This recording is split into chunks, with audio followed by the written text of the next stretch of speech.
Welcome back to 10 Minutes with Anthony. I'm your host, Jen Cherney, and this is Anthony Eliopoulos. And we have our another segment from Body Zone in Key West. Okay, so what's up? What's new? What are we going to talk about today? Key West number one gym, of course. And don't forget, all our opinions are strictly ours. They don't necessarily represent the owners, management, or staff here at Body Zone.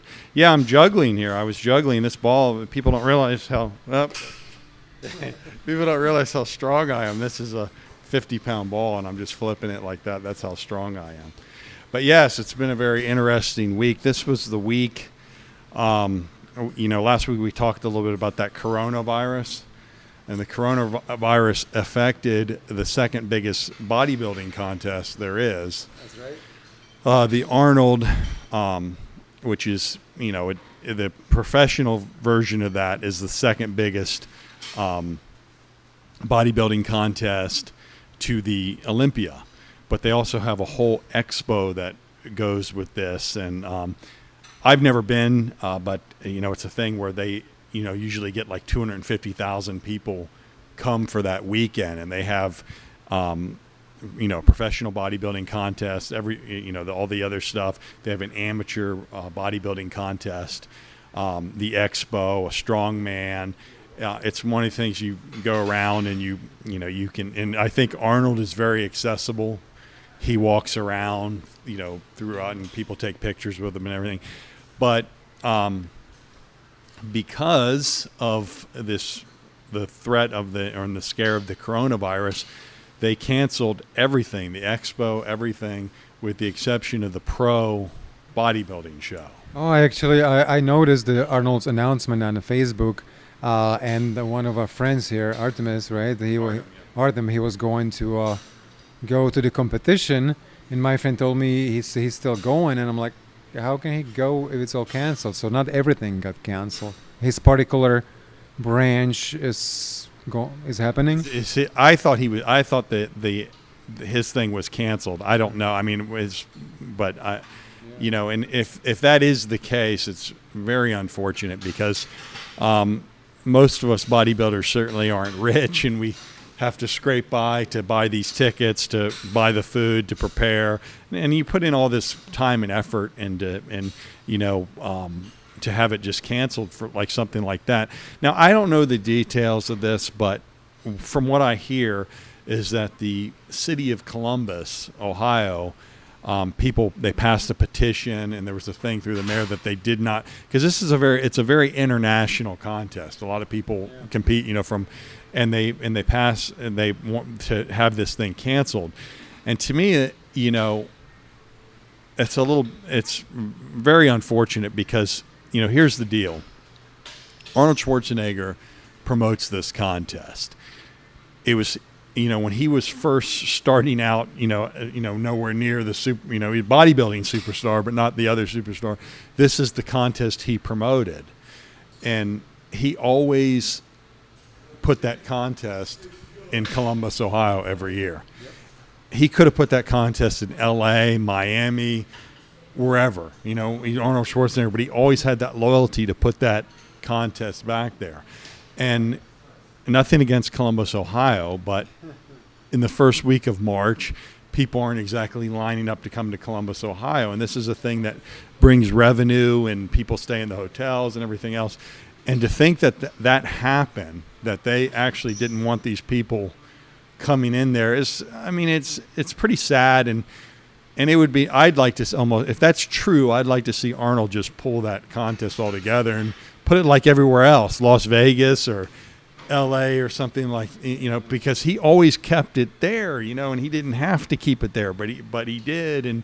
And we don't want you guys coming in here. And that's terrible. So, Didn't something similar happen to you when we had that hurricane here and you were getting ready for a contest and then kind of threw you off and you didn't go? Well, yes. I was preparing for a contest in the summer of 2017, and I think we got to like 5 weeks out when we had the Hurricane Irma. And so I made the decision that, look, man, where I lived was kind of devastated, and I didn't really have the heart to compete in a bodybuilding show when my community could, needed more, I could been better suited to my community to help out with whatever I could do than compete in a bodybuilding show. So that was different.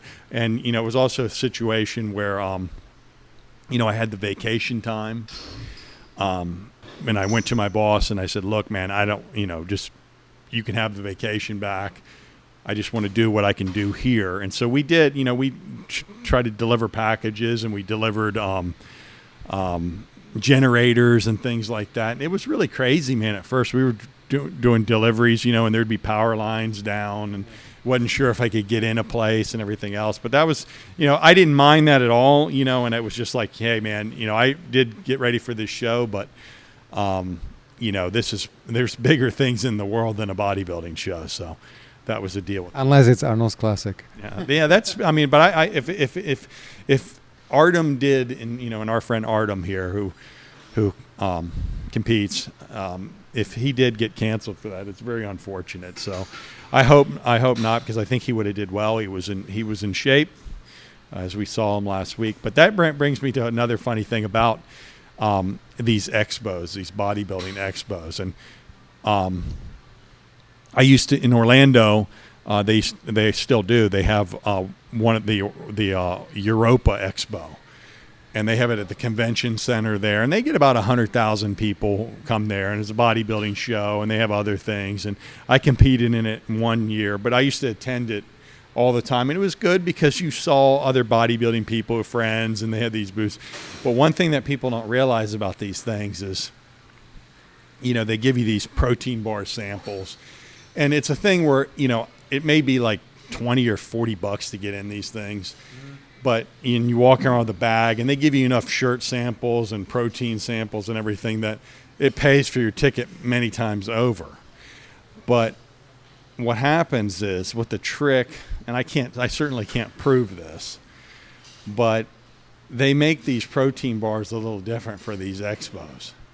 They might even put sugar in these things. So, they give you these samples. Hey, man, we got these protein bars, and you taste one, like, whoa, it tastes like a Snickers bar. I'm going to go online and order a case of those. And the same thing with the pre-workout. I mean, they might put methamphetamine in the I was just kidding, but these pre-workouts, you take one sip of those, and it's like, you're flying, like, man, I got to get some of this. And I would always have tons of samples of all this stuff. And my one half of my twin son Adonis is here, but his brother Hercules used to, they both used to come to the gym with me, but he sometimes would want some of my samples, and he wanted one of these pre-workout sample.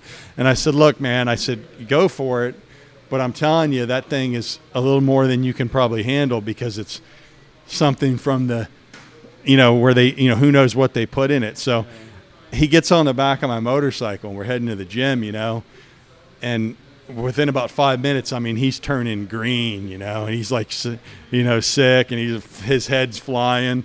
And I'm just like, dude, just don't yak on the back of my neck when you got to throw up that way, not on the back of my neck. That bad, huh? Well, what a sample that was. What company?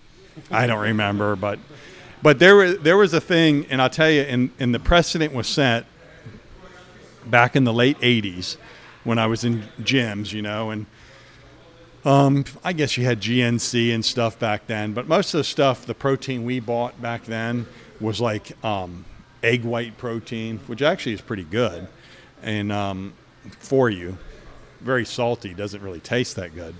And protein powder used to taste terrible, and they didn't have, and you bought it, it was very chunky, and so some stuff came out, I remember, in the 80s, and it was called Hot Stuff, and it was banana flavored, okay?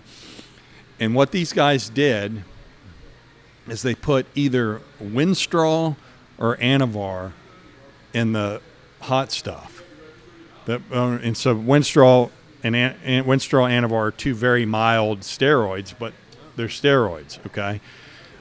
They put it in, And next thing you know, guys, this is before there's internet, before YouTube, anything like that. So everything's word of mouth. And I remember people talking about it, like saying, man, I got gains like you wouldn't believe, off of this hot stuff. And so it was one of these things where, like, if you watch an infomercial on TV that says this stuff works, it's an infomercial. Where can we buy now? If your buddy comes to you in the gym and says, hey, look, man, I took this stuff and I gained 5 pounds of muscle, then you're going to believe your buddy. So they've sold tons of it, this hot stuff. And then they just made it normal.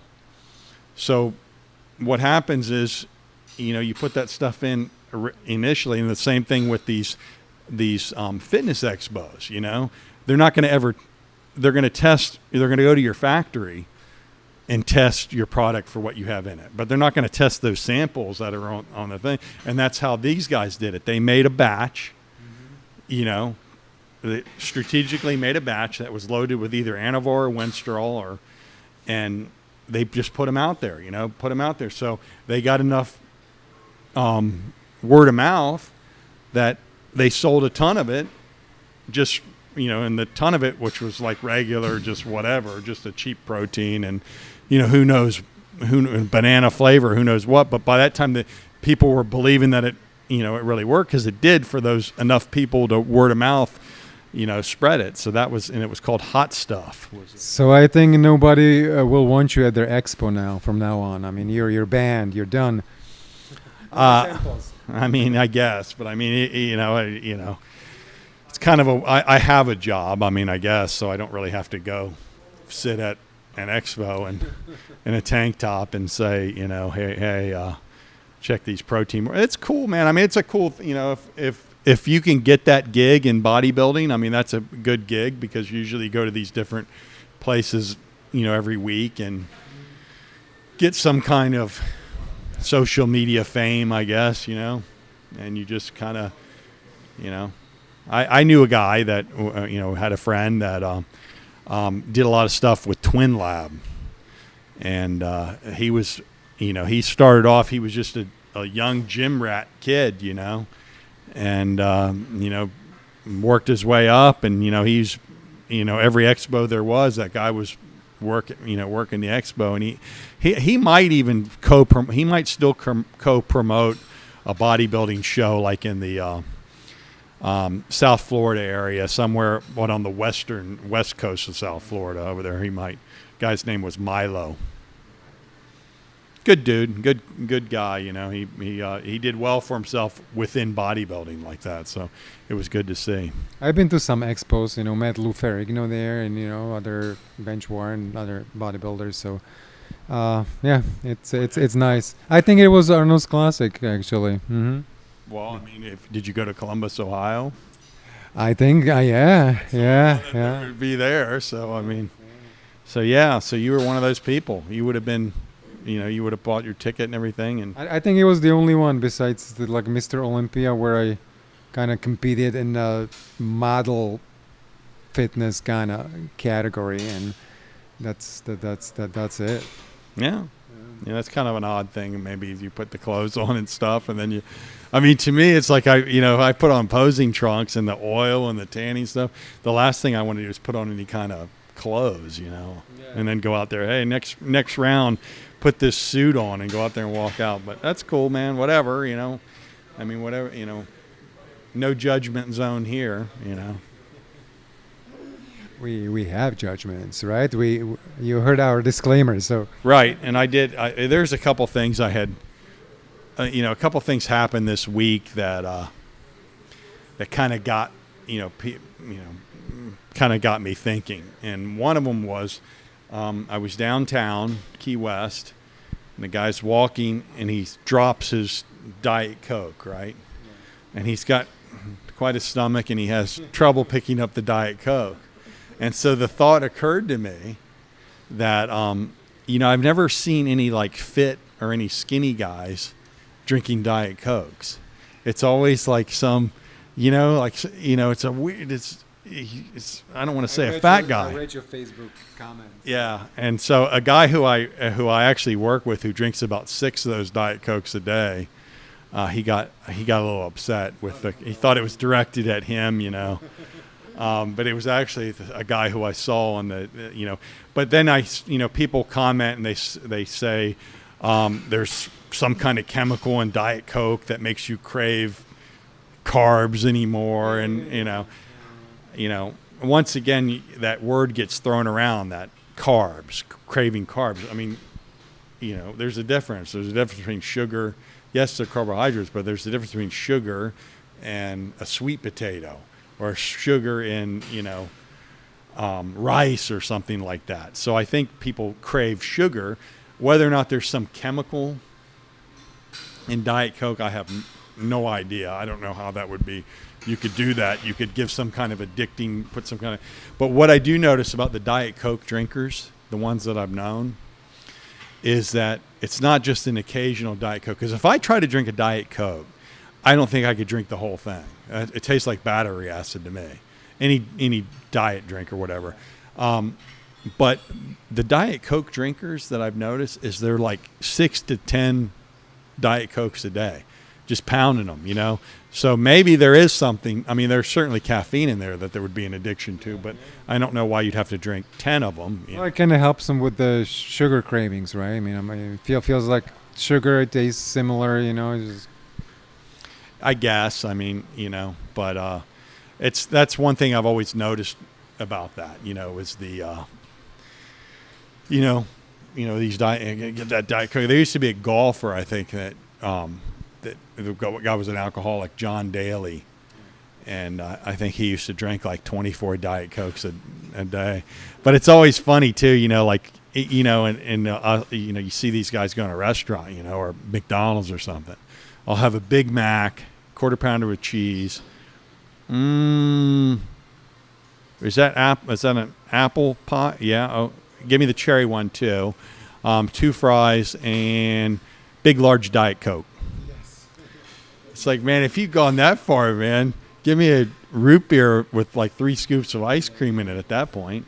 Might as well go for the gusto. Yeah, there's something in our bodies that reacts, to fake sugar almost the same like the real sugar. So that's why it's not going to help them, Whenever I have something like that has some kind of what I do use is stevia, but whenever I have something like if I have a protein shake or something that's, most protein shakes aren't sweetened by stevia. They put something cheaper like Splenda or whatever. But what it will leave, some of these things will leave a taste in my mouth for the rest of the day, if not into the next day. I don't know what exactly that is, but with me it's any artificial sweetener. I just don't like it, and that's the end of it. So only if I'm getting ready for something like a little funny Key West classic competition, yeah, then I would kind of sometimes drink something like that. But yeah, it's disgusting mostly.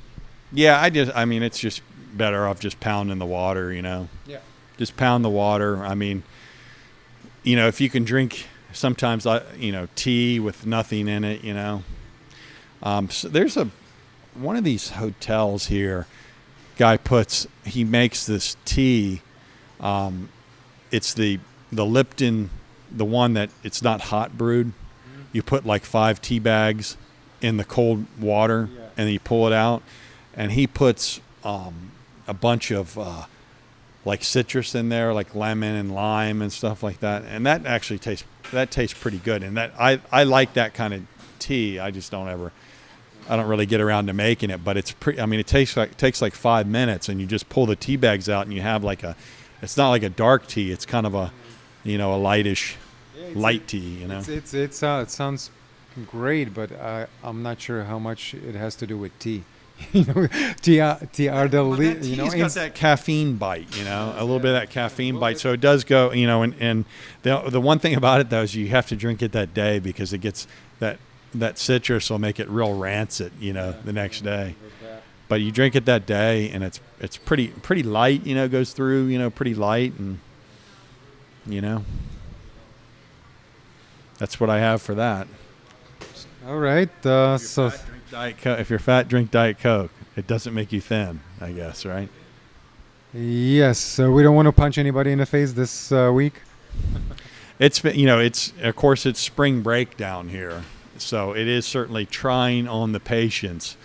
Some of the people that come down here, you know, I had a guy today threaten to beat me up, you know, on the 500 block of Duval.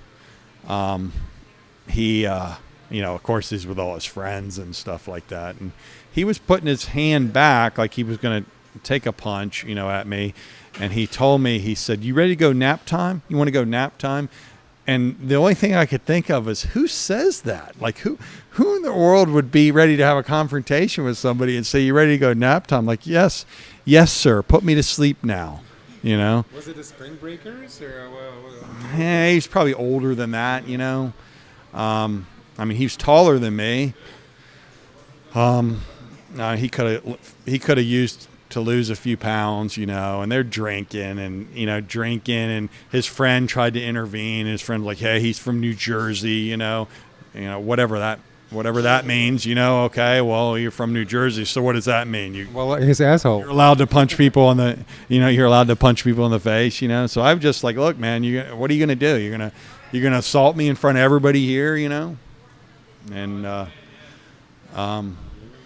I wouldn't like. I mean, I don't know. Maybe he's like a knock artist or something when he's saying, maybe he's fights like in these King of the Cage bare knuckle fight things, and he knocks people out all the time. I don't know, but he seemed pretty confident that he was going to send me to nap time. But Well, you must meet a lot of idiots like that when you delivering packages. I couldn't think of anything better than a guy who's like in a FedEx uniform with his truck working. That, you know what, I'm going to stop my drinking now to beat that guy up, you know. So Alrighty, so that's all we have for you today, and we'll see you next week. always a pleasure. Go nap time now.